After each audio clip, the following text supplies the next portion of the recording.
Happening now, chief military personnel are holding a news conference following the deaths of 4 more U.S. airmen during the war with Iran.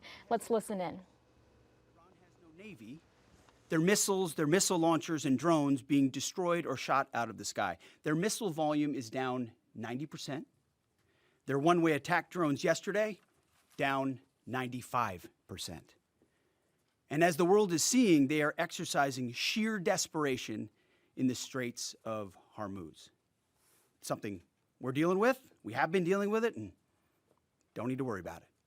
We're on plan to defeat, destroy, disable all of their meaningful military capabilities at a pace the world has never seen before. But it's not just that Iran doesn't have a functioning air force, or that their entire navy is at the bottom of the Persian Gulf, or their missile force is shrinking daily. Even more importantly, they also don't have the ability to build more. That's the most important component. And you're listening to a special report or press conference, I should say, from the Pentagon. Secretary of Defense Pete Hegseth there talking about the latest information out of the war, talking about how we're taking out a lot of the Iranian military. But oil is still not flowing through the Strait of Hormuz, and that's a big issue, too, for economies and, of course, the price of oil. And, of course, breaking news out of the Middle East, the U.S. military says at least 4 U.S. airmen are dead after a U.S. refueling plane went down over Iraq. ABC's Marcus Moore joins us live from Doha, Qatar, with what we know so far about this crash as the war stretches now into its 14th day. Marcus. Hey, Irene, Rachel, and John, good morning.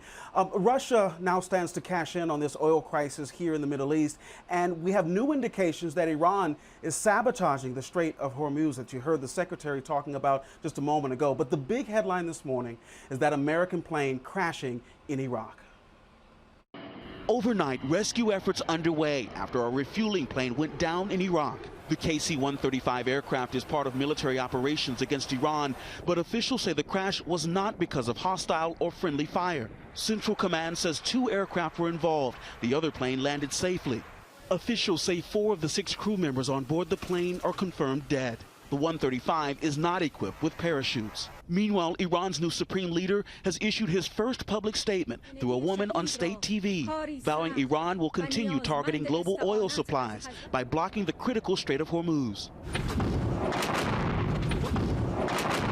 Just one day after striking oil tankers in the Persian Gulf, the New York Times reports Iran has now started laying more mines in the strait. President Trump earlier this week threatened to hit Iran, quote, 20 times harder if it blocked oil shipments. Any U.S. Navy escorts for ships are likely weeks away. But overnight, a new move from the U.S.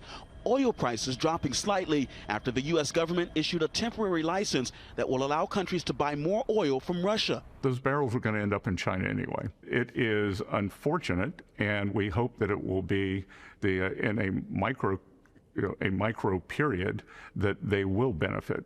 The U.S. and dozens of other countries already announced they're releasing 400 million barrels of oil from emergency reserves. But analysts warn that will likely do little to cool prices.